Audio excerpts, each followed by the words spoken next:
bonjour à tous et à toutes. Vous êtes tous en train d'arriver dans cette salle Zoom. Bienvenue. Ça nous fait plaisir en tout cas de voir que vous êtes mobilisés nombreux et nombreuses pour ce webinaire autour de l'installation de tiers-lieux dans vos territoires et autour de l'accompagnement que peut vous proposer l'ANCT euh, pour, euh, pour ces projets de tiers-lieux. Avant de commencer, ce qu'on peut faire, c'est qu'on va vous présenter, même si beaucoup d'entre vous doivent déjà nous connaître, on peut se représenter en tant que pays et quartier de Nouvelle-Aquitaine. Donc, pays et quartier de Nouvelle-Aquitaine, c'est le centre de ressources dédié au développement territorial en Nouvelle-Aquitaine. Nos missions sont à destination de tous les territoires, qu'ils soient urbains ou ruraux, et on partage avec vous des ressources et des retours d'expérience qu'on a pu produire. Euh, on travaille également à la mise en réseau des acteurs avec de nombreux événements comme des visites sur site ou des webinaires comme aujourd'hui. Et on vous invite à aller voir notre site internet pour plus de renseignements et d'informations sur le développement territorial. Pour ce webinaire, on a une occasion un peu exceptionnelle parce qu'on a réuni des publics qui d'habitude ne se croisent que très peu dans nos événements, tant la thématique des tiers-lieux est extrêmement transversale. Ce webinaire, il est à la fois à destination des élus de territoire, mais aussi des techniciens en charge des transitions, de la revitalisation, des démarches alimentaires de territoire, de l'emploi ou encore de l'inclusion numérique. Donc, on a vraiment un public très très large aujourd'hui. Donc, pendant ce webinaire, on va aborder le processus de montage d'un tiers-lieu sur un territoire. On va voir pourquoi il est essentiel pour cela de mobiliser des partenaires et la manière dont c'est notamment possible grâce au dispositif d'accompagnement en ingénierie proposé par la NCT. Le webinaire va se dérouler en 3 temps, un premier temps d'introduction, puis des retours d'élus et enfin une discussion plus globale où vous pourrez poser vos questions et interagir avec nos participants. D'abord, Chloé Rivollet, qui est codirectrice et responsable animation territoriale de la coopérative Tiers-Lieux, et Eugénie Michardière, qui est chef de projet Tiers-Lieux à la direction de l'ESS et de l'innovation sociale de la région Nouvelle-Aquitaine, vont introduire ce webinaire en nous rappelant ce qu'est un tiers-lieu et la manière dont la région Nouvelle-Aquitaine soutient le développement de ces initiatives. Ensuite, Nabil Benlaga, chargé de mission territoriale Nouvelle-Aquitaine de l'ANCT, va nous présenter le rôle d'animation des territoires de l'ANCT, ainsi que le dispositif de marché à bon de commande de l'ANCT pour bénéficier d'un appui en ingénierie pour le montage et le développement de vos tiers-lieux. Par la suite, on va accueillir deux élus, la maire de Saint-Félix-de-Viadet en Dordogne et le maire de Bidaraï dans le Pays Basque. Donc, Madame Alary et Jean-Michel Anturdocki vont nous présenter leur retour d'expérience sur les dynamiques de montage de tiers-lieux dans leur territoire et sur la manière dont ils ont été ou sont actuellement accompagnés par la NCT pour ce montage. Et enfin, après ce moment d'échange donc entre vous, public, et nos intervenants, Patrick Benazet, chargé de mission infrastructure et usage numérique à la préfecture de région de Nouvelle-Aquitaine, et Nabil Benmaga vont clôturer nos échanges.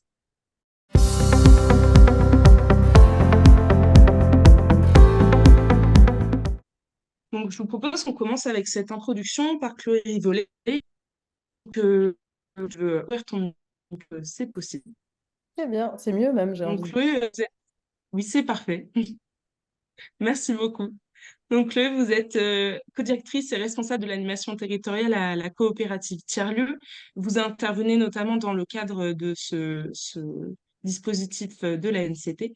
Est-ce que vous pouvez, pour que nous partions tous et toutes sur des bases communes, nous rappeler une définition du tiers-lieu et nous rappeler ce que c'est et aussi ce que ça n'est pas? Oui, tout à fait. J'espère que tout le monde m'entend bien.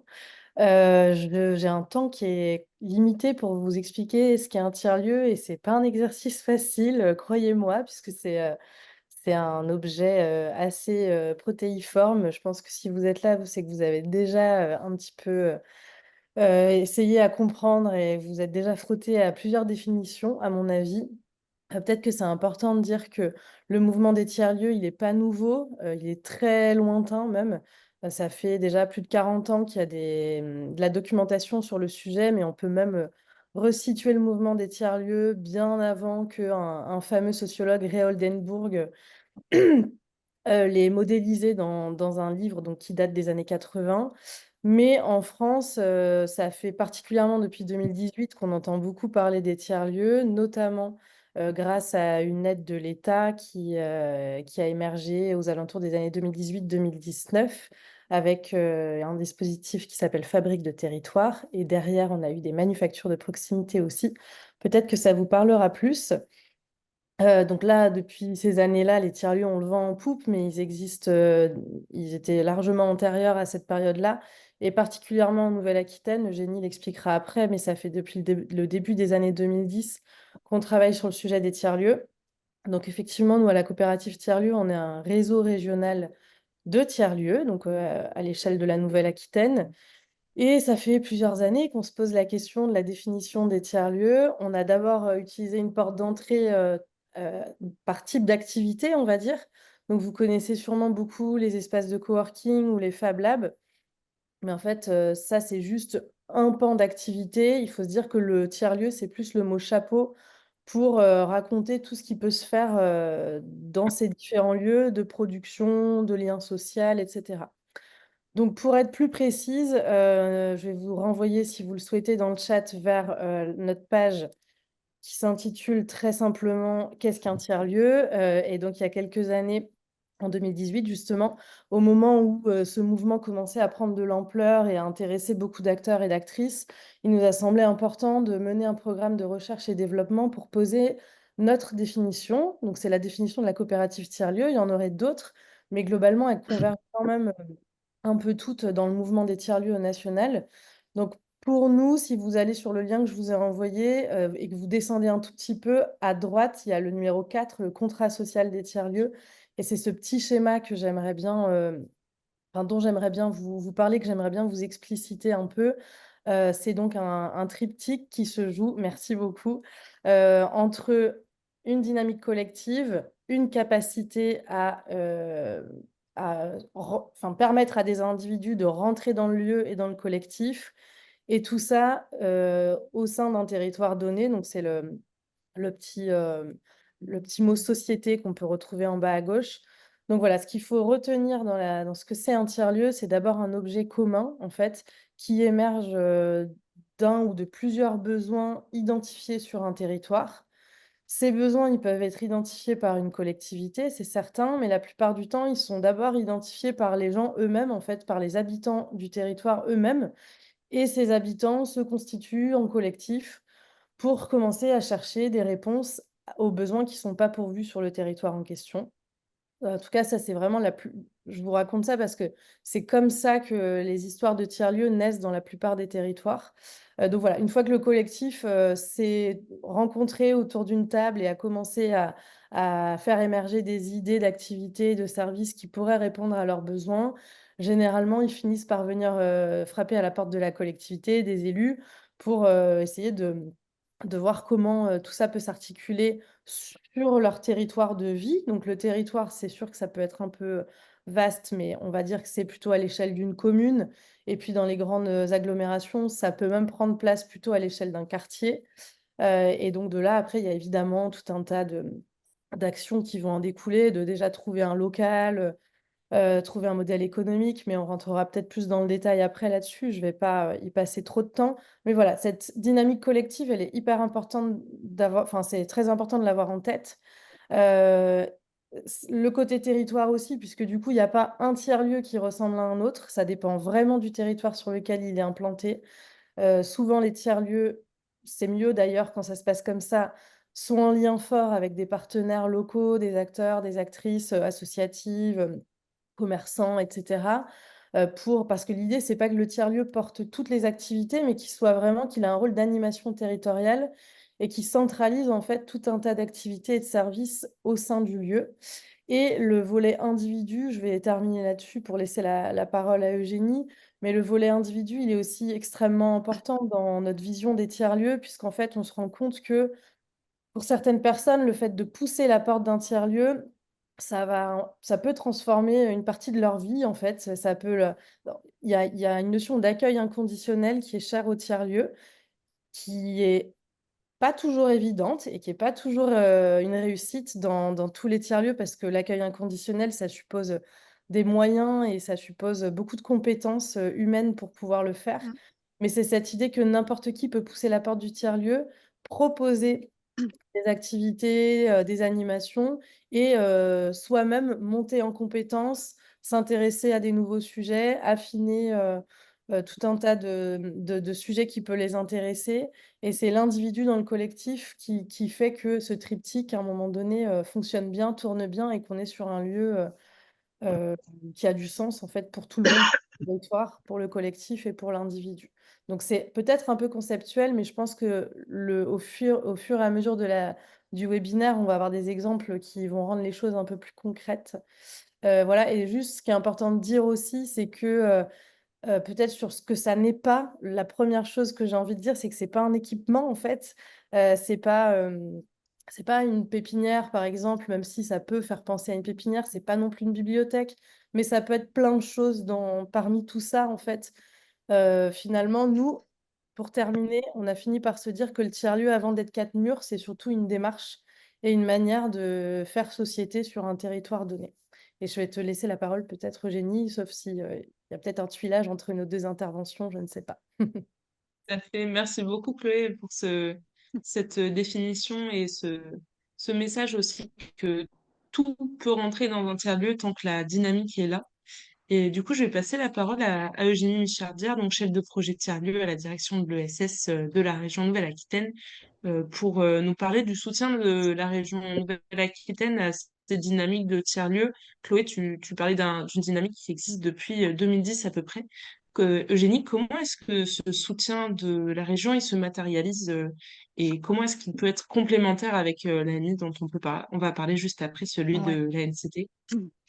Merci Pauline et merci à toute l'équipe de PQNA d'avoir organisé ce webinaire qui est très pertinent. Moi, je suis très contente qu'on puisse parler de l'ingénierie, de montage de projets de tiers-lieux parce que c'est un point essentiel dans les projets pour bien les calibrer, avoir des projets vivants et durables dans les territoires. Donc à la région, comme disait Chloé, ça fait un peu plus de 10 ans qu'on s'intéresse au sujet et notre manière d'agir, elle a deux grands axes, on va dire. Le premier, c'est le soutien à la coopérative tiers-lieu, qui est le réseau régional. Et donc Chloé vous parle à ce titre aujourd'hui, non seulement en tant qu'opérateur de ce marché, mais aussi en tant que tête de réseau régional par et pour des gérants de tiers-lieux. Et puis l'autre manière d'agir en concertation avec la COP, c'est le soutien au tiers-lieu, le soutien historique à l'amorçage, à la création de tiers-lieux, mais aussi désormais à la consolidation des tiers-lieux déjà existants. Et moi, je vais vous partager juste une petite carte. Je crois que vous la voyez, dites-moi si ça marche. Tac. Ça ne marche pas. Ah si, ça y est, ça arrive. Voilà. Vous Parfait. l'avez mis dans le lien, je crois, Pauline, mais je le remets pour que vous donniez à voir les résultats à ce jour donc, de notre stratégie, qui est celle d'un maillage territorial. L'objectif, c'est que chaque citoyen dispose d'un tiers-lieu à moins de 20 minutes. Et vous voyez qu'on a encore des zones blanches. Donc, on a encore des territoires qui sont pour nous des territoires prioritaires en tant que soutien à l'amorçage des tiers-lieux. Donc, les projets que vous allez pouvoir monter, l'idée, si vous arrivez à définir une ingénierie qui va vous aider donc à identifier un collectif d'utilisateurs, un bon partenariat public-privé, comment la commune peut faciliter le projet, peut-être pas le gérer en direct, mais déléguer une partie de la gestion à un acteur dont c'est plus le métier, définir une offre de service. Quand vous aurez défini cela grâce à ce marché d'ingénierie, eh bien, potentiellement, si vous en avez besoin, vous pourrez solliciter une aide de la région à la création de tiers-lieux, si votre tiers-lieu est en zone blanche ou s'il est en coopération, en complémentarité avec les tiers-lieux qui existent déjà dans le territoire. Voilà, donc il y a tout un tuilage d'accompagnement qui est fait entre l'État, la région et la coopérative en région Nouvelle-Aquitaine, qui est du cas par cas. On essaye autant que possible de faire du sur-mesure, donc n'hésitez pas à nous solliciter en direct. On a des équipes derrière nous, Chloé et moi, qui sont territorialisées, qui peuvent accompagner en mode sur-mesure les projets. Voilà. Merci beaucoup, Eugénie, pour cette présentation du soutien de la région au tiers-lieu. Et tant qu'on parle de solliciter des partenaires, solliciter de l'aide pour ces projets-là, on va pouvoir passer à la présentation du dispositif proposé par la NCT. Donc, Nabil, si tu veux nous partager ton écran et nous partager Alors, donc c'est sur ces sujets-là. à la fois de manière générale comment la NCT peut accompagner les territoires et spécifiquement sur ce marché d'offres d'ingénierie.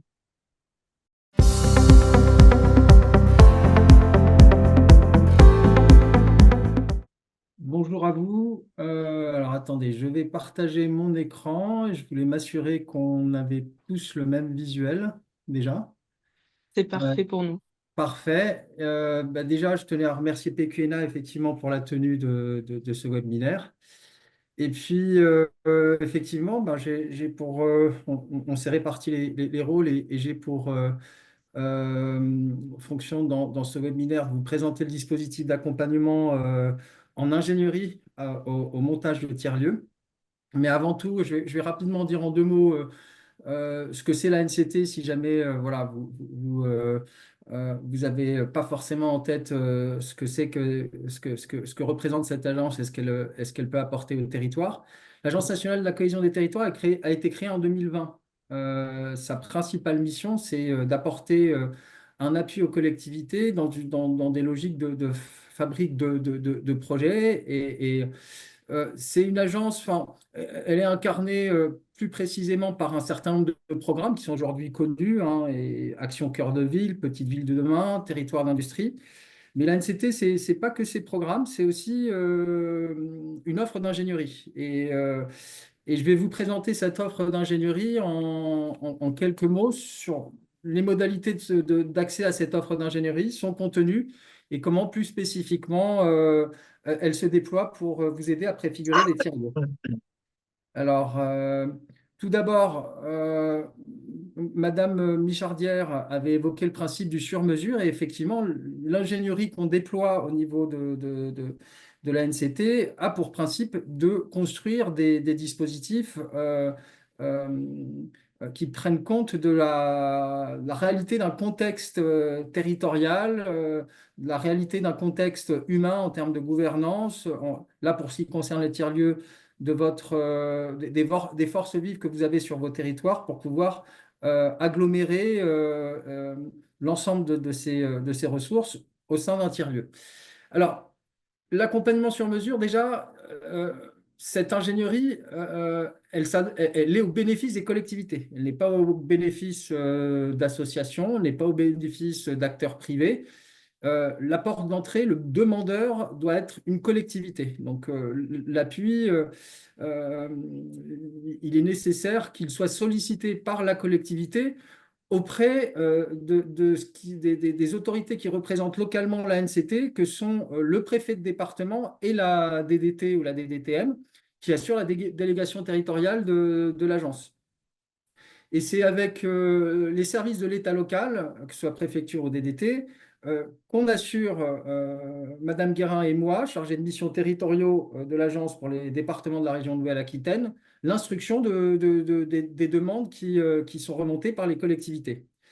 Euh, on vérifie deux, trois choses au préalable. C'est déjà que l'ingénierie locale, celle que peut vous fournir le CAUE, les agences techniques départementales, d'autres acteurs d'ingénierie qu'on retrouve dans vos territoires, plus localement, on veut s'assurer qu'ils ne sont pas en mesure de répondre aux sollicitations que vous nous adressez pour pouvoir mobiliser cette ingénierie. Donc, c'est ce principe de subsidiarité auquel on est attaché et qu'on vérifie au préalable.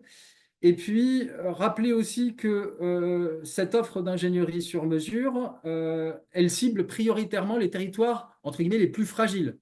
Alors, on a des indicateurs. On a un indicateur, en tout cas, qui n'est pas un indicateur de fragilité, mais en tout cas un indicateur de taille démographique qu'on a dans les radars pour pouvoir orienter préférentiellement et prioritairement nos interventions, puisque pour les communes de moins de 3500 habitants et pour les communautés de communes de moins de 15 000 habitants, les prestations d'ingénierie sont gratuites.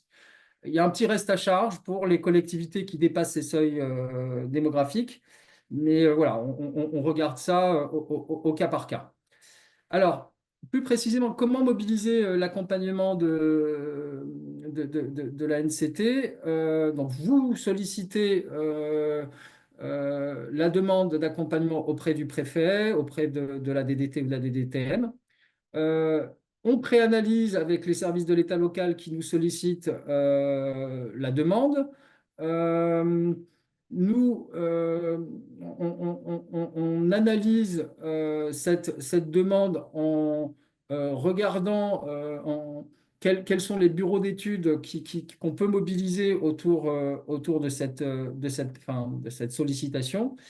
Et à l'issue, après cette analyse, on se fait une petite réunion collectivité, État local, bureau d'études et Madame Guérin et moi, chargés de mission territoriaux pour la Nouvelle-Aquitaine, pour identifier la méthode qui va bien, le planning et le contenu précis des livrables qu'on doit pouvoir apporter. Donc, on a recours à un marché d'ingénierie, un marché à bon de commande, avec un certain nombre de lots, des lots thématiques, mais aussi des lots méthodologiques et qui sont spécifiques à chaque région.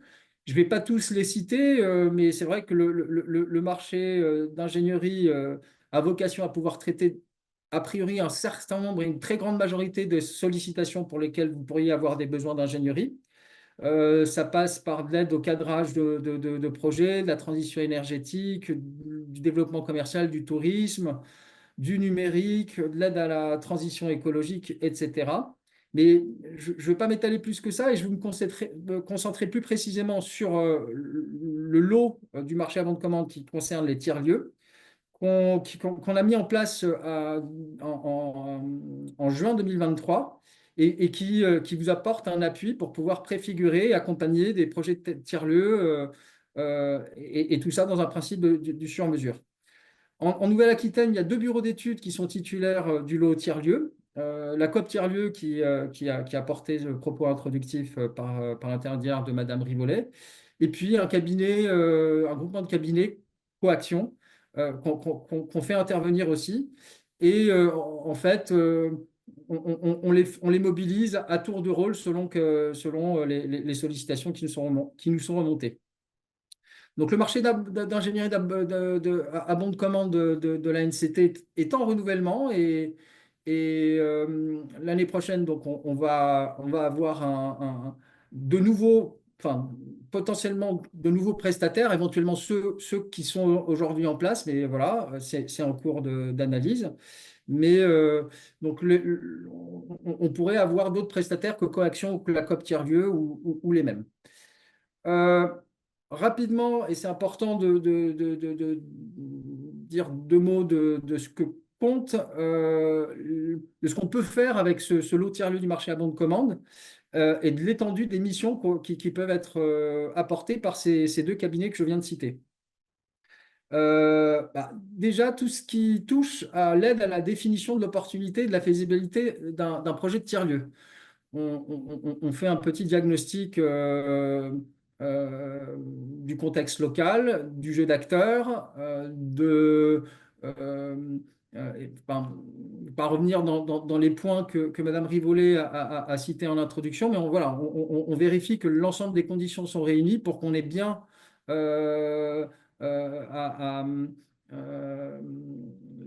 les éléments d'un tiers-lieu à préfigurer. Et ensuite, on vous aide selon l'état d'avancement que vous avez dans votre réflexion, qui est soit celle d'agglomérer un certain nombre d'acteurs, soit celui de trouver un lieu pour pouvoir accueillir ce collectif d'acteurs, regarder les usages que vous allez déployer et voir si justement entre le lieu, sa configuration et les usages que vous souhaitez mobiliser, il y a une bonne adéquation. Donc, il y a un premier temps comme ça d'immersion et de préfiguration qui vise à regarder l'opportunité et la faisabilité. Les 2 autres temps sont des temps un peu plus pré-opérationnels, voire opérationnels, et consistent à mettre en place une démarche de concertation pour programmer effectivement à la fois les usages avec les acteurs identifiés sur le lieu qui est aussi prospecté. Et on vous aide aussi à mettre en place la gouvernance du lieu, qui fait quoi, qui paye quoi, dans une logique de fonctionnement. Et on a un dernier socle de missions qui peuvent être apportées, qui aide à mettre en place un modèle économique contextualisé et puis le plus adapté possible à la réalité du programme qui a été validé en amont. On vous aide aussi à voir s'il y a des financements possibles, éventuellement avec le conseil régional. Et puis, on vous aide aussi à construire et pérenniser les partenariats entre la collectivité et le tiers-lieu qui sera structuré avec des logiques de conventionnement.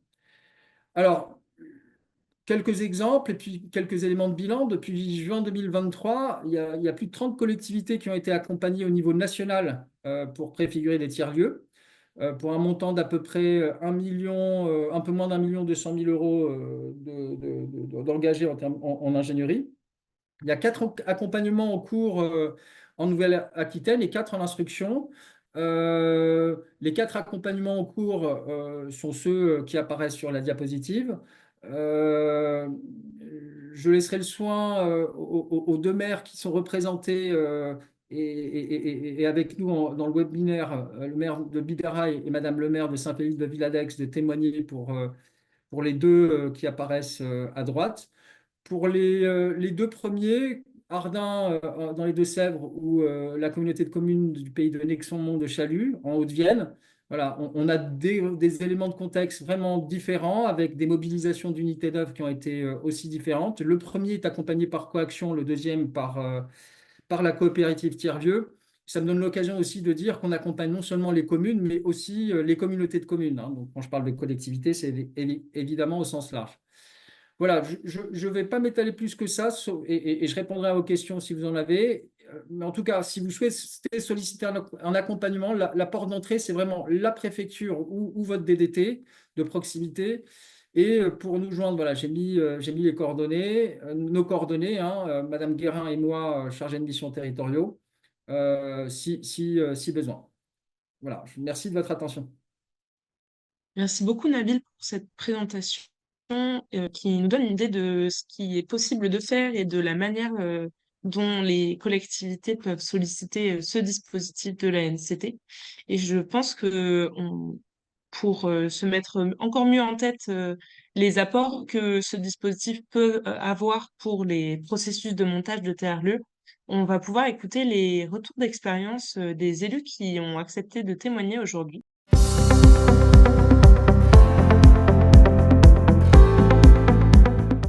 Donc, on va commencer avec Madame Alary, Madame le maire de Saint-Félix de Villadet, en Dordogne, qui peut témoigner d'un bon processus de montage de tiers-lieux et notamment de maintenant 1 an d'accompagnement avec la coop des tiers-lieux.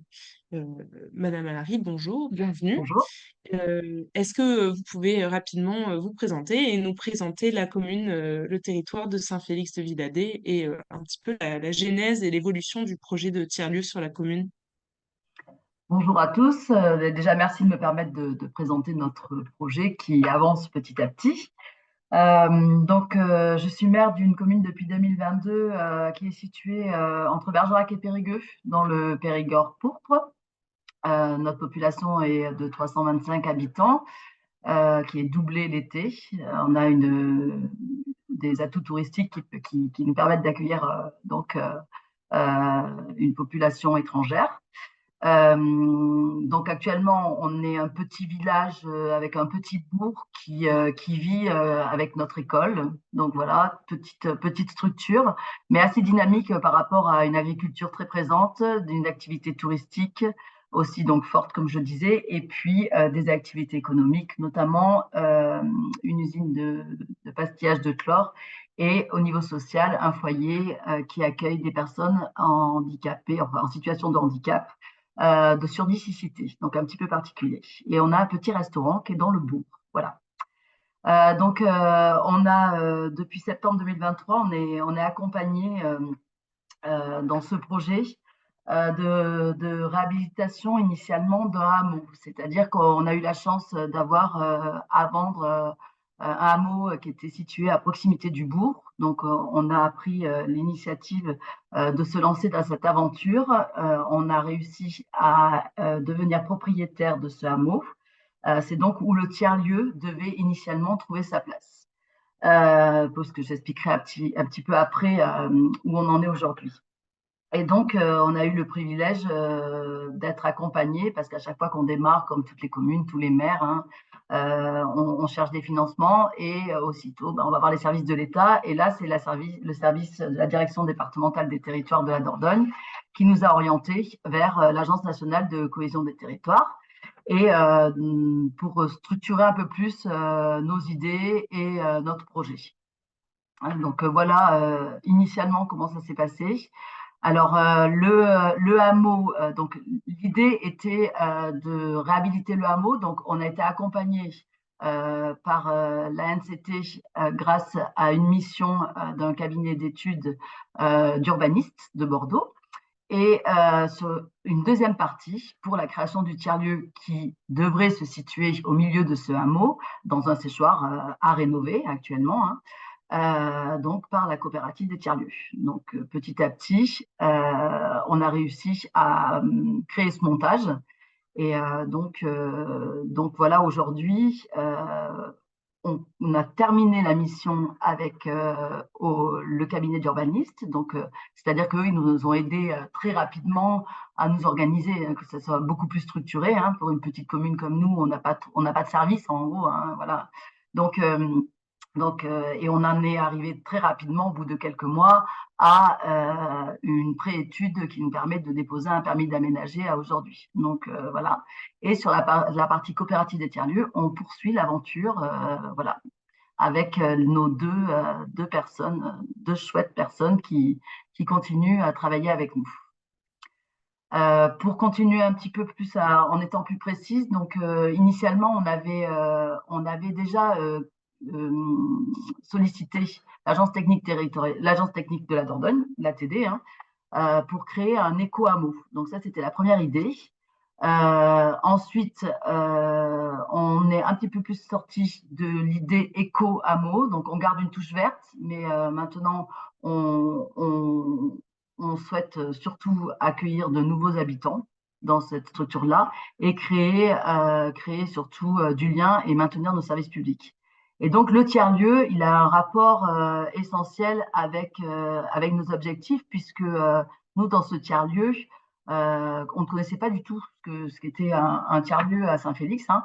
Donc, on a commencé par notre première rencontre, je me rappellerai toujours, c'est une visite d'autres tiers-lieux avec les animatrices de la coopérative. Donc, on a visité des tiers-lieux à proximité, Saint-Pierre-de-Frugy, Douzillac, voilà, donc en Dordogne. Hein. Et comme ça, on a pu voir différentes structures. On s'est rendu compte qu'il n'y avait pas de modèle. C'est en effet ça, il n'y a pas de modèle. Et ensuite, on a été accompagné très régulièrement par des rencontres avec la population, parce qu'on a quand même un milieu associatif très très fort aussi à Saint-Félix. Et donc, on s'est rendu compte que les gens étaient intéressés. Donc, nous, c'est pas parti d'une idée de personne, c'est parti d'une idée plutôt communale. Et on a associé nos futurs bénévoles. Et donc, on a encore eu une réunion avant-hier où on était une trentaine de personnes autour d'une table pour maintenant parler du modèle économique. Voilà. Je ne sais pas si, du coup, j'ai bien présenté notre situation. Alors, les idées maintenant qui ressortent le plus, donc, puisque depuis cet été, on a fait on a organisé un chantier estival où on a décidé, puisqu'on avait la chance d'avoir le presbytère de Libre, de commencer l'activité dans le presbytère du bourg. En parallèle, on a demandé à l'ATD de nous faire une première étude pour rénover le séchoir, toujours avec le but de créer ce tiers-lieu au milieu du hameau, hein. Mais pour commencer l'activité, parce que tout le monde est assez motivé, on a créé ce chantier estival où on a fait pas mal de récup, où les personnes de la coopérative des tiers-lieux étaient là aussi pour organiser, manager, pour que ça se passe bien. Et donc, on a ouvert pour la fête du village qui avait lieu fin juillet le lieu. Et c'est là où on s'est rendu compte qu'il y avait des familles avec des enfants, mais il y avait également beaucoup de nouvelles générations de jeunes retraités qui avaient envie de se retrouver. Donc voilà, donc maintenant on travaille aussi avec eux pour axer nos activités. Donc voilà, le but c'est d'avoir un café, parce que dans chaque tiers-lieu il y a un café, il y a Voilà, vous m'entendez peut-être? Je vous entends plus. Vous m'entendez? Il y a donc un café associatif, évidemment, pour se retrouver autour d'un verre. Et puis, on est parti sur une bricothèque et une activité animation et développement des activités pour jeunes et adolescents. Merci beaucoup, Madame Marie, pour cet état des lieux de ce que des différentes étapes que ce projet a pu traverser, où il en est aujourd'hui et à quoi vous ont servi les différents accompagnements de nombreux partenaires.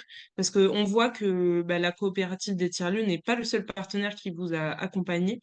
Et ça nous prouve encore une fois à quel point ces dynamiques de tiers-lieux, ce sont des dynamiques partenariales où on a besoin d'aller chercher de l'aide et de la participation de plein de structures différentes. Aujourd'hui, comment est-ce que vous résumeriez ce qu'a apporté cet accompagnement avec la coopérative et quelles sont un peu les perspectives pour la suite, pour l'avenir du tiers-lieu? Alors, par rapport cet accompagnement, alors pour nous déjà, il a été essentiel au niveau de l'organisation, c'est-à-dire que c'était rythmé. Il n'y a pas plus organisé. On a eu vraiment la chance d'avoir deux personnes formidables, puisque vraiment une rencontre, un travail de préparation, c'est-à-dire qu'on n'arrive pas les rencontres à s'organiser avec des ateliers où les gens déjà apprennent à se connaître. Et ensuite, un compte rendu pour les élus, tout a été suivi. Après, on a fait les comités de pilotage. Mais tout est suivi, tout est rythmé. Donc ça, c'est vrai qu'en nous, en interne, on n'aurait jamais pu le faire. Ça nous a vraiment. Et puis après, il y a la partie économique où, en gros, quand même, pour une commune, tout est financé. Donc c'est pour nous, ça a été vraiment l'opportunité qu'on a reçue avec vraiment plaisir. Donc je remercie encore évidemment toutes les personnes. Et puis alors pour les perspectives, donc c'est cette forte mobilisation nous qui nous anime. Donc il y a une grande volonté de voir naître ce projet de tiers-lieu au sein du bourg. Pour l'instant, on ne se projette pas trop dans le séchoir parce que ça va être un autre moment où on associera toutes ces personnes-là aussi à s'initier dans ce séchoir. Mais pour l'instant, on veut vraiment qu'il y ait des activités qui naissent parce qu'en fait, c'est pas le lieu qui fait vraiment le modèle, quoi. Vraiment, c'est vraiment le lien social qu'il peut y avoir entre chaque personne. Et là, on s'en rend vraiment compte. Donc là, on a défini des personnes qui avaient plus envie de travailler en bricothèque. Donc, on a défini 3 groupes. Et puis, on espère ouvrir très rapidement, puisque c'est une demande de la population, nous, de commencer à ouvrir. Donc, il faut vraiment qu'on ait ce modèle économique qui va se faire dans les semaines qui arrivent. Voilà. Et puis ensuite, on espère être encore accompagné un petit peu sur d'autres phases parce que la mise en place, c'est pas si évident que ça. Et puis, il faut que nous, on poursuive aussi cette dynamique parce que ça peut très vite retomber. Donc ça, mon conseil municipal, moi, j'essaie aussi d'animer aussi au sein de la mairie pour expliquer que il faut aussi que chacun se mette la main un petit peu à la pâte, quoi. Donc, voilà. Donc ça, voilà où on en est. Et puis on attend aussi avec impatience de cette étude aussi pour rentrer aussi dans le hameau, parce que le hameau, c'est aussi un nouveau petit bourg pour le village, et puis et ça permettra également d'avoir de nouvelles familles. Donc cette dynamique-là, s'ils pouvaient dès le départ aussi intégrer cette dynamique parce qu'on attend quand même entre 13 et 15 nouvelles familles. Donc voilà, pour Saint-Félix, ça serait quand même chouette. Donc on n'exclut pas du tout le fait de déménager, mais l'activité, elle va commencer dans le bourg. Voilà. Merci beaucoup, Madame Allary. On entend Merci à vraiment vous. dans vos propos ce que nous a rappelé Chloé Rivollet tout à l'heure dans la définition du tiers-lieu, de l'importance de la dynamique partenariale et de l'envie en fait de monter ce tiers-lieu et de monter cette dynamique de partage et d'acceptation de tous les projets. Je vous invite, si vous avez des questions sur ce retour d'expérience ou sur les présentations qui nous ont été faites en introduction, à les mettre dans le chat et nous irons les piocher par la suite après notre deuxième témoignage dans un grand temps de questions-réponses où tous nos intervenants pourront participer à répondre à vos questions. Je vous propose maintenant qu'on écoute le témoignage de Jean-Michel Fanchardocchi, qui est maire de Bidaraï. La commune de Bidaraï, c'est un moment que le projet de tiers-lieu existe. Il y a aussi d'autres accompagnements. Et là, depuis peu, ils sont également accompagnés par la coopérative des tiers-lieux dans le cadre de l'AMI de la NCT. Je pense qu'on va avoir plein de choses à se dire autour de ce sujet. Monsieur Anchodoki, bienvenue. Merci beaucoup d'avoir pris ce temps. Est-ce que vous voulez rapidement vous présenter et puis nous présenter le territoire de Bidaraï? Avec un micro ouvert, ce serait encore mieux pour qu'on vous entende. Hop. Oui. Bonjour à tous, vous m'entendez? Merci. Oui, c'est parfait, merci. Bonjour à tous et merci à vous tous de pouvoir vous présenter aujourd'hui le projet Ondionia, le projet de tiers-lieu sur Bidaraï. Donc Bidaraï qui est une petite commune de 700 habitants, un village de montagne, assez touristique parce qu'il y a beaucoup de départs de randonnée, notamment le GR10, il y a des PLR, il y a le chemin de Compostelle aussi qui passe à Bidaraï.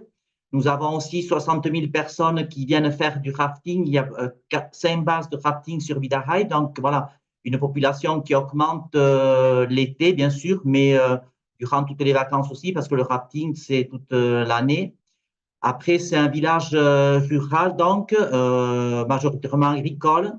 On est frontalier avec la Navarre par les villages d'Elizondo et d'Erassou. On est sur la route de Bayonne-Saint-Jean-Pied-de-Port, sur l'axe Bayonne-Saint-Jean-Pied-de-Port, donc un axe très passant. Et donc, ça fait quelques années qu'on a acheté, donc on a aussi une école publique bilingue bascophone, on a 3 restaurants, on a une poste, on a une pâtisserie, enfin voilà, beaucoup d'artisans aussi, tous les corps de métier sont présents sur Bidaraï. Donc voilà, c'est un village assez dynamique, une dizaine d'associations, que ce soit culturelles, sportives, ou, bibliothèques, parents d'élèves, comité des fêtes. Voilà, il y a plusieurs associations aussi qui animent le village. Et donc, nous, dans le village, on a donc un ancien bâtiment, un ancien hôtel du Pont d'Enfer, qu'on a acheté, qu'on a fini de payer en 2020, que la commune avait acheté via le PFL. Et en 2014, cet hôtel-restaurant avait aussi une annexe que le PFL nous a retrocédé en 2014 pour y installer la SIC Canal Doudé, qui est une télé participative en langue basque. Donc, on a la chance aussi d'avoir cette télé dynamique qui aujourd'hui emploie une quinzaine de personnes sur leur site de Canal Doudé. Donc, et cette télé participative, aujourd'hui, cherche aussi à s'agrandir et à avoir des locaux. Donc, on a le bâtiment, l'ancien bâtiment Ondionia, donc qui est à côté de cette annexe et qui est un patrimoine du village où il y a beaucoup d'histoires sur cet ancien hôtel-restaurant. Et aujourd'hui, ce bâtiment est très vieillissant. Et malheureusement, toutes les études qu'on a faites nous ont prouvé qu'il fallait démolir et reconstruire ce bâtiment. Donc voilà, et donc on a eu la chance, donc on a fait une étude de programmation sur ce bâtiment en 2023-2024 qui a permis de concevoir un projet participatif visant à la fois la création d'un pôle audiovisuel et d'un tiers-lieu. Ce projet qui est façonné collectivement par des acteurs du territoire, élus, collectifs citoyens, sociétés audiovisuelles, Canal Doudé, Sukugaïdoa, parce qu'il y a aussi beaucoup d'autres associations qui gravitent autour de cette site Canal Doudé. Donc, eux aussi participent avec les villageois à cette démarche participative pour savoir qu'est-ce qu'on fait de ce lieu et comment on travaille ce tiers-lieu. Qui, comme Madame la mairesse tout à l'heure, on ne connaît pas nous non plus trop, bien qu'il y ait des tiers-lieux pas trop loin, mais on ne connaît pas vraiment ce que c'est un tiers-lieu. Et là, je découvre encore, et c'est vrai que ce webinaire me permet de encore comprendre bien des choses. Et donc, nous, c'est vrai qu'on a une spécificité, c'est l'audiovisuel qui est déjà présente qui pour nous est déjà pratiquement un tiers-lieu, parce qu'aujourd'hui, dans cette annexe de Canal Doudé, il y a beaucoup de gens de Bidaraï et des villages voisins aussi qui rentrent et qui ressortent. Il y a déjà du va-et-vient, il y a déjà du mouvement sur ce lieu-là. Et donc, avec ce projet-là, on aimerait agrandir le projet sur l'hôtel, avec des usages bien définis qu'on a détaillés déjà depuis quelques années, parce que ça fait déjà quelques années qu'on travaille sur ce projet-là. Donc, on a repéré des orientations et des usages sur le bâtiment. Bon, bien sûr, le pôle audiovisuel, il y a aussi un post-production son, post-production image, local serveur, cabine d'enregistrement. Il y a tout ça, Canal Doudé le demande. Il y aurait, parce qu'on a en fait l'étude de programmation, a défini qu'il y aurait peut-être une partie privative utilisée par Canal Doudé, une partie semi-publique où Canal Doudé et d'autres acteurs pourraient venir, et une partie complètement publique ouverte à tout le territoire, aux gens du village et aux gens des villages voisins. Voilà. Et donc, il y aurait aussi un espace de coworking et un espace numérique partagé sur ce lieu-là. Voilà, c'est vraiment, on est dans un concept de tiers-lieu audiovisuel, image et son. Et déjà, nous, voilà, on avait au-dessus de la mairie ici un appartement qu'on a transformé en bureau. Et déjà, par exemple, le post-production son, il a loué deux pièces ici, 2 bureaux. Et donc, une fois, si on réussit en tout cas à avancer sur le projet, ces bureaux-là seraient déplacés sur le projet Ondionia. Avec cette construction donc de ce qui pourrait être contenu dans ce tiers-lieu, quel est le constat, le besoin qui vous a emmené à faire appel du coup à l'aide de la NCT? En fait, on a rencontré, enfin, on travaille, il faut dire qu'on travaille aussi avec le service ingénierie de la CAPB, qui nous aide beaucoup à monter le projet. Et on a rencontré aussi, via le service ingénierie, dans le service ingénierie, il y a aussi dans le service économique de la CAPB, il y a une personne qui s'occupe aussi, ou des personnes qui s'occupent aussi des tiers-lieux notamment. Donc, c'est ces 2 personnes qui nous ont dirigés vers la COP des tiers-lieux et la NCT. Donc, on a rencontré M. Benlaga, donc, et en visio justement pour qu'il nous présente ce qui était un tiers-lieu et l'accompagnement de la NCT qui pourrait nous amener. Et donc, je remercie vivement la NCT de nous avoir proposé la coopérative des tiers-lieux en plus gratuitement, parce que vraiment aujourd'hui, ce qui est gratuit, c'est pas facile à avoir. Donc là, c'était très important pour nous, voilà. Et c'est un accompagnement très bénéfique qui nous donne vraiment un rythme, parce que ça fait déjà plus d'1 an qu'on se retrouve toutes les 3 semaines, tous les vendredis soirs, avec les acteurs du village, les acteurs de Canal Doudé, autour de Canal Doudé, tous les acteurs qu'il y a, pour essayer d'avancer sur le projet.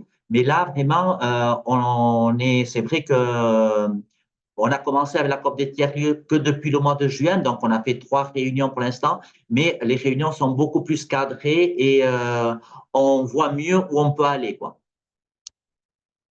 Et justement, avec un peu le retour de ces 3 mois, et puis j'imagine que vous avez discuté du programme un peu de cet accompagnement et des objectifs de celui-ci.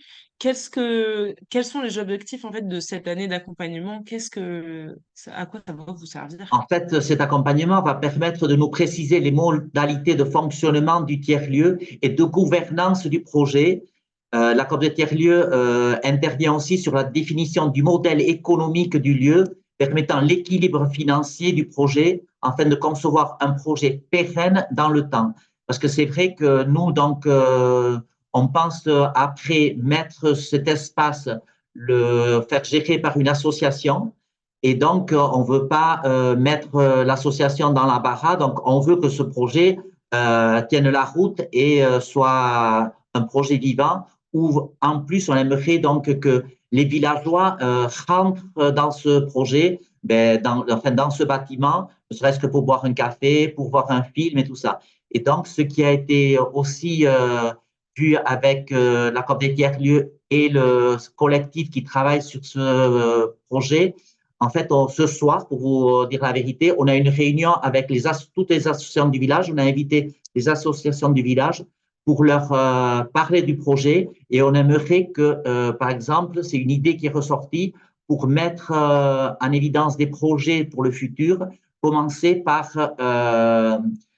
chaque association. On va proposer aux associations de présenter un film par mois. Donc, il y a une dizaine d'associations. Donc, ça veut dire qu'on aurait peut-être un film par mois, suivant des thématiques de leur choix, pour essayer que les associations se regroupent entre elles et un lien entre les associations, qu'il y ait aussi les gens du village qui viennent voir le film et ça lancerait une dynamique. Et on a la chance d'avoir aussi des salles des salles communales qui sont mises à disposition pour commencer ces expériences-là. Donc voilà, c'est faire vivre ce lieu aussi par la dynamique des associations du village aussi. Merci beaucoup, Monsieur Anchodoki, pour cette présentation de votre dynamique de long terme sur le montage de ce tiers-lieu et puis les perspectives d'avenir qui sont un peu aussi réveillées, motivées par cet accompagnement.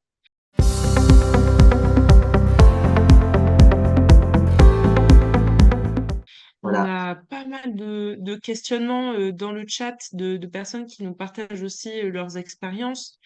Euh, Je vais notamment poser cette première question qui me semble intéressante. C'est celle de l'articulation entre les dispositifs de l'ANCT et celui de France Tiers-Lieux sur l'accompagnement des tiers-lieux. Je me tourne un peu vers Chloé ou vers Eugénie ou vers Nabil pour répondre à cette question, si, si vous avez des pistes de réponse. Ben oui, j'ai commencé à répondre dans le chat. Ah. Donc effectivement, les tiers-lieux ont de la chance cette année puisqu'on a l'accompagnement de la NCT qu'on vient de présenter, mais France Tiers-Lieux, qui est donc un groupement d'intérêt public constitué de plusieurs ministères dont la NCT fait partie, et également constitué de l'Association nationale des tiers-lieux. Donc France Tiers-Lieux a également déployé un marché d'accompagnement pour les tiers-lieux qui est mis en œuvre là depuis cet été, depuis la rentrée. Et il se trouve qu'on est opérateur aussi de ce marché en tant que tête de réseau régional. En fait, c'est un marché qui est déployé dans toutes les régions et chaque réseau régional est opérateur de ce marché. Donc pour répondre, j'ai mis un lien direct vers l'explication du dispositif, en tout cas comment il est déployé chez nous en Nouvelle-Aquitaine.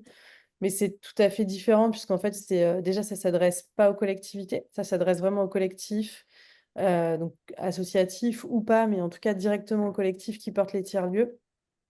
Il faut que le tiers-lieu en question puisse justifier d'1 an d'activité, donc pas forcément d'1 an d'ouverture, mais en tout cas que le projet existe depuis 1 an, puisqu'on est sur une aide à la consolidation. Là, si je me trompe pas, mais Nabil me contredira peut-être, mais à la NCT, on peut aussi être sur des projets plutôt en émergence, en fait. Et en plus, l'accompagnement de France Tiers-Lieux, ça va jusqu'à 3 jours maximum et sur une thématique bien précise, par exemple la gouvernance, le foncier, le modèle éco. Donc, c'est pas du tout le même accompagnement. En revanche, je pense que ça peut être complémentaire ou en tout cas que l'accompagnement France Tiers-Lieux peut intervenir après l'accompagnement NCT, une fois que le collectif est là et qu'il y a un statut juridique à part entière et que peut-être il y a des besoins de structuration sur des sujets un peu précis. Voilà. Oui, si vraiment je dois compléter très rapidement la réponse, oui, effectivement, hein, l'accompagnement de la NCT, en tout cas la mobilisation de l'ingénierie du marché à bon de commande de la NCT, il est là vraiment en amont pour l'aide à l'émergence du tiers-lieu. Et bon, il préfigure aussi les aspects fonctionnement, mais le dispositif de France Tiers-Lieu, il est vraiment là pour consolider le fonctionnement. Et il s'appuie sur quelques temps d'expérience pour savoir ce qui a lieu de réajuster. Là où l'ANCT, dans son approche, il n'est pas limité en nombre de jours. Bon, on déploie le nombre de jours qu'il faut déployer pour pouvoir répondre à l'ensemble des questions qu'il y a à résoudre, hein, de l'opportunité, de la faisabilité, de la gouvernance, du modèle économique, etc. Mais voilà, on est vraiment à la genèse, en amont, pour faire émerger et préfigurer le lieu, là où France Tiers-Lieu intervient lorsque le lieu est déjà préfiguré. Hmm. Ça me rappelle une question qui a été posée un peu plus tôt dans le chat, également sur ce questionnement de, au point où j'en suis dans le montage de mon tiers-lieu, quelle est l'aide la plus bénéfique à aller chercher sur un tiers-lieu qui a fait une grande partie de son travail et qui a besoin d'un accompagnement sur la phase de contractualisation du modèle de gouvernance et la sécurisation du modèle économique, avec une inauguration de tiers-lieu prévue en cette fin d'année 2024.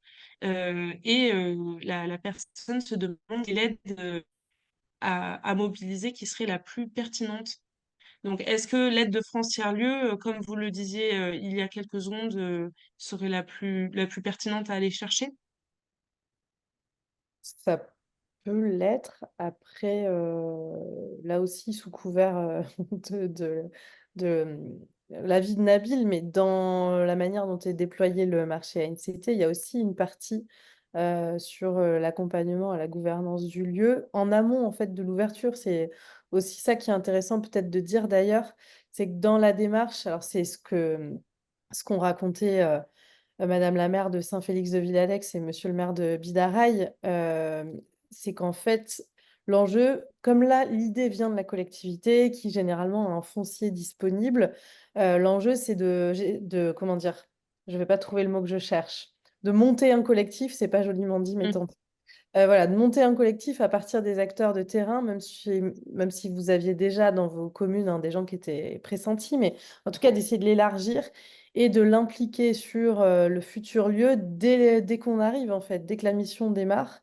Et donc, par exemple, sur la phase qui concerne la gouvernance du lieu, ils ont évidemment leur mot à dire dans la manière dont on les accompagne, en tout cas. Après, bien sûr, c'est la collectivité qui a le dernier mot, etc. Mais on essaye de faire parler tout le monde, on essaye de trouver des modalités de gouvernance et d'organisation qui conviennent à tout le monde. Donc, ce que je veux dire par là, c'est que c'est mieux quand cette question de la gouvernance est pensée au moment de l'émergence du projet. Donc, c'est mieux qu'elle soit prise en charge, à mon avis, dans le cadre de l'accompagnement ANCT. Après, si on voit que le modèle de gouvernance finalement, il a ses limites et qui doit être repensé, bien sûr, on peut intervenir par le biais du marché de France Tiers-Lieu une fois que le collectif est là, etc. Ça, oui. Et je Mm. précise quand même néanmoins que l'accompagnement France Tiers-Lieu, il dure, entre guillemets, que jusqu'à l'été 2025, juin-juillet 2025. Donc, ça va être aussi rapide pour pouvoir le mobiliser. Voilà. Et si je dois compléter, les deux cas qu'on a cités sont assez emblématiques du principe du sur-mesure et du principe de subsidiarité. Euh, le sur-mesure, pour répondre explicitement à la question qui est posée, parce que pour le cas de Bidaraï et Saint-Félix-Villaleix, c'était pareil, et puis pour les autres cas, en fait, les réunions de cadrage que j'ai citées dans ma présentation, elles sont là pour justement prendre la mesure du contexte, de là où vous en êtes, de ce que vous avez fait, de ce qui reste à faire et d'identifier quelles sont les bonnes unités d'œuvre à mobiliser. Il n'y a pas lieu de mobiliser toutes les unités d'œuvre que j'ai citées tout à l'heure. On fait vraiment du sur-mesure au sens où on mobilise celles dont vous avez besoin pour compléter les prestations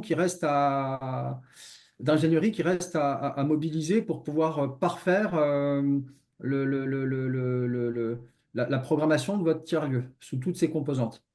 Donc pour Bidaraï, là aussi, ça révèle le principe de subsidiarité, puisque la communauté d'agglo avait accompagné, mobilisé son ingénierie pour aider la commune à lancer des premières réflexions sur le bâtiment. Et Monsieur le maire avait sollicité l'appui de la préfecture et de la DDTM pour compléter cette offre d'ingénierie qu'avait apportée la communauté d'agglo pour construire un peu le modèle économique, le modèle de gouvernance et puis animer la démarche participative et de concertation. Chose que voilà, la communauté d'agglo aurait pu faire, mais n'était pas forcément disposée à faire pour ce cas précis. Et donc, vous voyez, comprenez bien, voilà, on vient en complément de ce que l'ingénierie locale ne peut pas apporter et à toutes les étapes du projet, de l'extrême amont, si vraiment vous démarrez de zéro, à des phases intermédiaires, si vous avez déjà commencé à réfléchir. J'ai énormément de questions donc d'associations porteuses de projets parce que ce webinaire n'a pas attiré que les collectivités, mais aussi des collectifs citoyens qui portent des projets de tiers-lieux. Et on a déjà eu tout à l'heure une question sur est-ce que ces aides dont on parle aujourd'hui, elles sont uniquement mobilisables par les collectivités? Et si c'est le cas, quelles sont les aides que peuvent mobiliser les associations qui portent des projets de tiers-lieux? Pour ce qui concerne la NCT, je reconfirme que c'est les collectivités qu'on aide et pas les associations ou pas des acteurs, entre guillemets. Enfin, c'est vraiment notre cœur de cible, hein, les collectivités, EPCI ou communes. Et à charge pour les associations, justement, de éventuellement susciter auprès des collectivités un intérêt à aller co-construire avec elles l'émergence d'un tiers-lieu. Et donc, je prends le relais dans un souci d'articulation des aides publiques. Et côté région, nous, l'idée, c'est plutôt de soutenir les associations, les collectifs, les communautés, donc plutôt de statut privé, hein, qui sont plutôt calibrés, câblés pour être vraiment à la manœuvre au quotidien, pour animer, gérer les lieux. Voilà, c'est plutôt les associations qu'on aide à la région pour une aide à l'amorçage. Néanmoins, on peut aussi aider les collectivités, mais pas tellement sur la gestion, l'animation du lieu, modèle sur lequel on est très prudent parce que de retour d'expérience, ça manque d'agilité et de souplesse au quotidien, même si on a des exceptions qui nous confirment la règle. Le partenariat public-privé qui fonctionne très bien, c'est quand même quand la commune est plutôt facilitatrice, encore une fois. Et du coup, côté région, on a aussi des aides potentiellement qui peuvent intervenir auprès des collectivités pour réhabiliter, rénover votre foncier pour le mettre à disposition d'associations dans le cadre de partenariats. En fait, la règle est assez simple, c'est que si vous avez un projet de tiers-lieu qui est plutôt abouti, donc par exemple suite à un soutien de la NCT sur ce marché ingénierie dont on parle, eh bien, le collectif associatif va aller venir chercher la région pour l'AMI tiers-lieu pour l'amorçage des 2 premières années. Donc, c'est une aide en exploitation, ça peut être du fonctionnement, de l'investissement, les 2 premières années pour démarrer dans un objectif de modèle économique, hein, on n'est pas sous perfusion publique. Et si votre collectivité est partenaire du projet et que ça se traduit par un bail, une mise à disposition d'un bâtiment d'au moins 10 ans et avec un loyer modéré, dans ce contexte-là, la région peut aider aussi en direct la collectivité pour les travaux de rénovation et de réhabilitation par un autre service qui s'appelle la DATAR à la région, qui gère les contrats de territoire que vous connaissez peut-être. Et les tiers-lieux, d'ailleurs, sont souvent inscrits dans les contrats de territoire à ce titre-là pour des travaux de rénovation, réhabilitation. Mais pour ça, il nous faut un projet, il nous faut un contenu. On ne finance pas une coquille vide. Il faut qu'il y ait vraiment un projet qui tienne la route avec un collectif, etc. Ouais. On a aussi un questionnement sur les financements de l'Union européenne qui sont possibles Oui. pour les tiers-lieux et notamment sur cette idée qu'il y a beaucoup d'argent à aller chercher, mais comment est-ce que c'est possible de le faire? Alors, je vais répondre pour ce que je connais, mais il y a peut-être des experts des fonds européens dans la visio qui compléteront. On a le FEDER Axe 5 territorial qui peut être potentiellement mobilisé, donc plutôt pour les collectivités. Là, hein. Quand on parle de fonds européens, c'est quand même pas très adapté pour des associations. D'expérience, hein, les fonds européens, c'est du remboursement, c'est pas de la trésorerie, c'est très lourd à porter. Donc, on oriente ça plutôt vers des maîtres d'ouvrage qui ont les reins financiers solides pour faire des avances. Les collectivités peuvent se mobiliser sur du fonds FEDER Axe 5. Donc, on rejoint cette logique de stratégie territoriale. Il faut que ce soit inscrit dans la stratégie de territoire. On a aussi une aide européenne qui nous vient du FSE qui s'appelle Ampli, que vous connaissez peut-être, qui veut dire aide au micro-projet local innovant, qui est géré par la région et qui vise à aider le premier recrutement, c'est-à-dire le premier poste pour déclencher une activité avec aussi une logique de pérennité économique. Et du coup, c'est une aide forfaitaire. Donc, ça paye du 100% sur les 2 premières années du poste. Donc ça, je pourrais mettre les coordonnées de la personne qui s'en occupe à la région, mais le mieux, c'est encore que si vous avez des projets en ce sens-là, vous pouvez passer par moi en direct et je relayerai aux personnes concernées pour cette aide amplie. Ça peut être utile si le projet n'est pas complètement calibré et que vous avez besoin quand même de rémunérer la personne qui bosse vraiment sur le sujet. Alors, elle adresse des collectifs privés, hein. Ce n'est pas pour des collectivités. Ampli, ce sont pour des associations pour le premier poste, ce n'est pas pour les collectivités. Après, sur les aides européennes aux collectivités, je ne sais pas, je laisse peut-être, il y a d'autres personnes dans la visio qui en connaissent d'autres. Je me permets de préciser aussi que l'appui en ingénierie prévoit la possibilité d'apporter un appui à la recherche de financement, dont les financements européens. Et il y a, dans le chat, j'ai identifié une représentante des groupes d'action locaux, hein, GAL, pouvait aussi se mobiliser pour apporter un appui au financement, mais sous réserve effectivement que cette démarche de tiers-lieu soit inscrite dans le projet de territoire. Merci beaucoup pour vos réponses Oui. à cette question des financements européens. On a aussi un questionnement plutôt intéressant sur les contractualisations. Alors là, le cas spécifique, c'est la contractualisation Action Cœur de Ville, mais il y a aussi d'autres contractualisations comme Petite Ville de demain. Et le questionnement, c'est est-ce qu'il y a une facilitation du montage de tiers-lieux, qu'elle soit finalement économique ou en ingénierie, pour un soutien des projets de tiers-lieux dans les territoires contractualisés.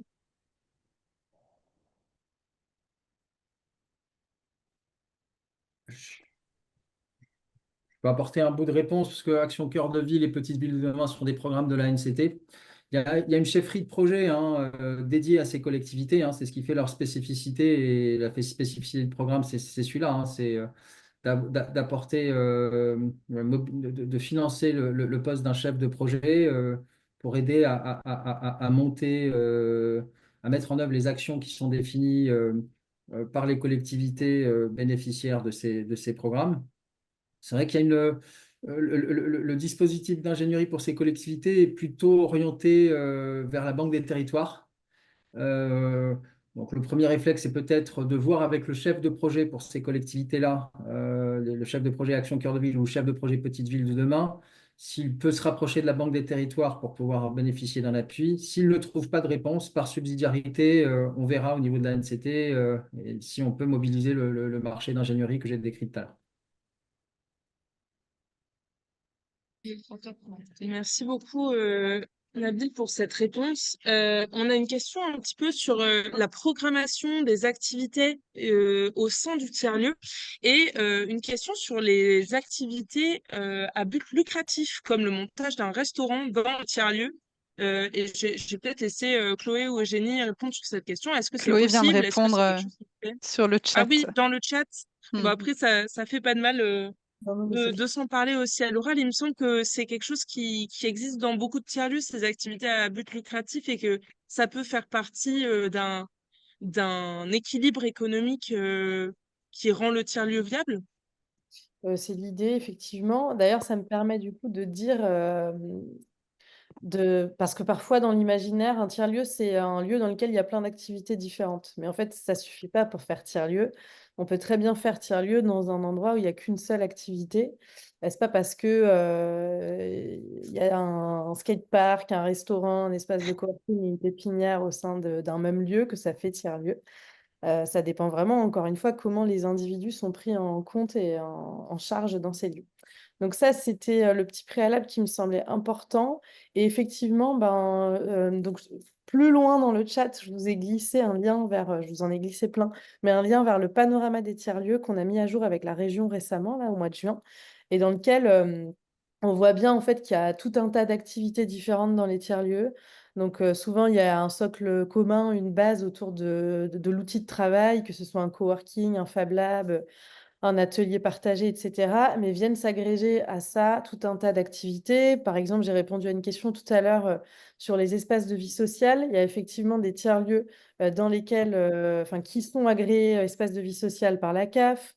Donc, on va trouver tout un tas d'animations autour de l'enfance, de la famille, etc. Il y a beaucoup de médiation numérique, de formation, de transfert de savoir-faire, une offre culturelle et artistique assez importante aussi dans les tiers-lieux. Donc voilà, on peut imaginer tout un tas de choses. Et en effet, de la restauration aussi.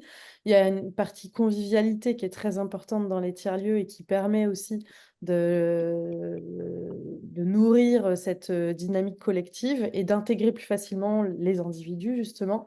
Donc, effectivement, il y a souvent des restaurants, bars, cafés, même sans grande ambition, mais de la petite restauration, c'est déjà un bon début. Et ce que je disais en commentaire, c'est que souvent les tiers-lieux pensent les services marchands, pas pour être lucratifs, mais plutôt pour venir au service d'activités non marchandes, puisque vous l'aurez compris, il y a quand même une dimension sociale qui est assez importante dans la plupart des lieux, particulièrement en milieu rural. Donc l'enjeu, c'est de trouver un modèle économique qui soit à l'équilibre par le biais d'activités marchandes, mais c'est franchement pas simple. Et voilà, enfin, on en a encore discuté hier avec l'État et avec la région, hein. C'est dur parce qu'il y a des tiers-lieux qui ont une action sociale très forte et sur laquelle on ne peut pas générer de modèle économique propre. Donc, ça suppose des subventions. Voilà, c'est toujours l'équilibre hyper compliqué à trouver dans les tiers-lieux. Merci beaucoup, Chloé, pour cette réponse. Ce que je vous propose, c'est qu'on essaye de finir à peu près à l'heure. Et je sais qu'on aurait encore beaucoup de choses à se dire et de questions à se poser. Euh, Vous retrouverez tout ce qui s'est dit aujourd'hui, plus toutes les réponses qu'on pourra donner aux questions auxquelles on n'a pas pu répondre dans le chat, dans la synthèse de ce webinaire qui sera retrouvé sur le site de PQNA. Et vous aurez également les contacts de nos intervenants du jour pour vos questionnements, pour pousser un peu plus loin.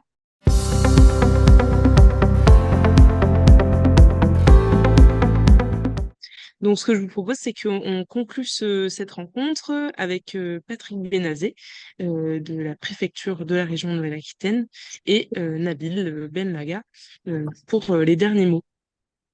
Patrick, si vous voulez prendre la parole, elle est à vous. Merci, bonjour à toutes et tous. Donc, tout d'abord, bravo pour cette nouvelle opération de transfert de connaissances, de savoir, d'animation assurée par PQNA, une fois de plus avec brio. Plus de 100 participants du début à la fin, c'est quelque chose qu'il faut noter. C'est-à-dire qu'il y a eu un vrai impact. La dynamique tiers-lieu en Nouvelle-Aquitaine, ça a été dit, c'est quelque chose qui a maintenant 10-15 ans presque, qui est menée avec une véritable envie de faire des tiers-lieux des composantes de l'aménagement du territoire, des composantes de la redynamisation. Tout ça se fait de concert entre la région, le conseil régional, l'État en région et en département, la coopérative tiers-lieu, PQNA ici, bien évidemment, dans une espèce de logique constructive où des choses sont faites en intelligence partagée et on arrive aujourd'hui à un maillage du territoire qui, même si, comme disait Eugénie tout à l'heure, laisse encore des zones blanches, est quand même parmi les maillages les plus denses du territoire français. Et d'ailleurs, la région Nouvelle-Aquitaine, le périmètre Nouvelle-Aquitaine est souvent cité de ce point de vue-là pour cette dynamique. Et donc, il est bien question ici de poursuivre et de donner les clés de cet objet mal connu. Ça a été dit tout à l'heure, quand on essaie de trouver une définition, chacun y va à peu près de la sienne. Même le Larousse en a posé une. Si vous avez la curiosité d'ouvrir le dictionnaire, vous verrez que le tiers-lieu apparaît. Et malgré tout, on n'arrive jamais à se mettre totalement d'accord. Aujourd'hui, des tiers-lieux, on en relève de différents types. On a des tiers-lieux où on va retrouver de l'activité professionnelle avec de l'immobilier d'entreprise, des bureaux mis à disposition, des salles de formation partagées. On trouve des tiers-lieux de type sociaux qui regroupent des acteurs de l'ESS, de l'économie solidaire et sociale, collaborative, numérique. On trouve des tiers-lieux d'innovation avec les fameux Fab Labs, où on découvre des choses extraordinaires, des tiers-lieux culturels qui sont des lieux de créativité entre les arts, les loisirs, des tiers-lieux nourriciers avec des jardins partagés, avec des marchés de petits producteurs, des tiers-lieux de services publics où se joue notamment la proximité avec les administrations et l'inclusion numérique. On trouve également des tiers-lieux de plus en plus autour des sujets médicaux, sociaux, sanitaires. Donc tout ça pour dire que la palette est très très large et que cet appel à manifestation d'intérêt mérite d'être connu, d'être relayé, de faire connaître cette possibilité pour donner envie au plus grand nombre de se lancer dans des initiatives locales, parce qu'il s'agit bien d'initiatives locales, et en particulier dans les territoires où la redynamisation est aujourd'hui un vrai sujet. On a souvent entendu des maires de petites communes qui nous disent, une fois que la poste a fermé, que le bistrot n'est plus là, eh bien, le tiers-lieu devient le lieu de redynamisation et de consolidation du lien social. Et ça, c'est plutôt chouette à entendre quand on œuvre pour les tiers-lieux. Alors, l'action de l'État en région autour des tiers-lieux, au-delà du fait que l'amorçage est accompagné, on en a parlé durant cette heure et demie, l'État intervient depuis 4 ans maintenant sur différentes labellisations. Nous avons pas moins de 50 fabriques de territoire en région Nouvelle-Aquitaine. Ce sont des tiers-lieux qui ont fait l'objet d'une labellisation et qui sont là pour essaimer les bonnes pratiques de tiers-lieux, pour accompagner les autres à devenir tiers-lieux, pour faire sens sur les territoires. Nous avons 12 manufactures de proximité qui sont financées par l'État également, qui sont des lieux de réintroduction de la production. Ce sont de véritables fabriques. Et puis nous avons un réseau d'animation important, la coopérative Tiers-Lieux, qui bien évidemment est garant de tout ça et qui, encore jusqu'à cette année, fait l'objet d'un appui par les finances de l'État.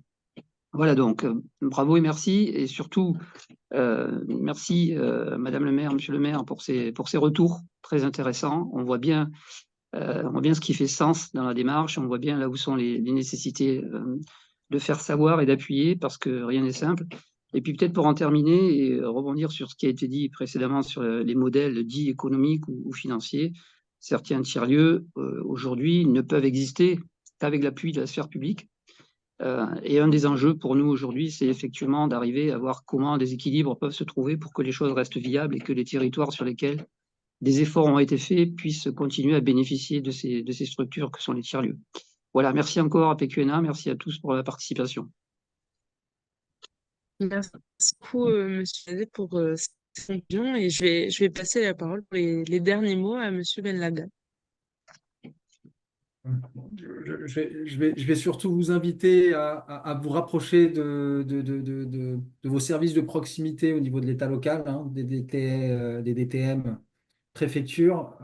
Dès que vous avez une idée et même sans certitude sur ce que peut être la définition d'un tiers-lieu, si vous avez le moindre soupçon que tout ce qu'on vient de partager ensemble peut faire tiers-lieu, n'hésitez pas à prendre votre téléphone, contacter vos partenaires de l'État local et nous vous aiderons à dissiper des doutes si vous en avez. En tout cas, on trouvera une solution en termes d'ingénierie pour répondre à vos questionnements. C'est vraiment le leitmotiv de ce dispositif d'accompagnement en ingénierie qui n'est pas un appel à manifestation d'intérêt, hein. C'est vraiment un dispositif pérenne sur le long cours, hein. C'est pas euh, ancré dans le temps et avec des conditions particulières, sinon celles que j'ai indiquées tout à l'heure et qui sont assez souples et simples.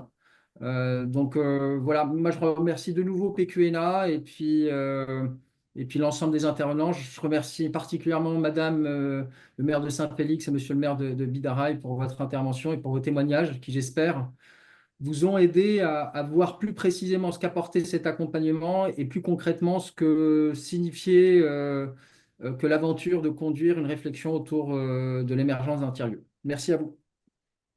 Merci. Merci à tous et à toutes pour votre participation à ce webinaire. Merci à tous nos intervenants et notamment aux élus qui ont accepté de nous prêter de leur temps et de leur expérience pour nous éclairer et nous inspirer aujourd'hui. Donc, comme je vous le disais tout à l'heure, vous retrouverez toutes les informations qu'on a partagées dans ce webinaire dans une synthèse qui sortira sur le site de PQNA et qui vous sera également envoyée par mail dans les semaines à venir. Vous retrouverez également dans cette synthèse toutes les ressources que nous avons partagées aujourd'hui dans le chat. Et puis, je vous invite, si ce type d'événement de partage d'expérience, de partage d'informations et de connaissances sur le développement local de manière générale vous intéresse, à vous rapprocher du site internet de PQNA pour vous tenir au courant de tous les événements qui sont à venir, notamment des webinaires comme celui-ci, mais aussi des rencontres en présentiel, parce que ça fait toujours du bien de pouvoir discuter en face à face. Et je vous remercie encore pour le temps que vous avez passé avec nous aujourd'hui. À très bientôt. Merci. Merci à l'équipe de PQNA pour l'organisation. C'est super. Au revoir. Au revoir. Au revoir, merci. Au revoir.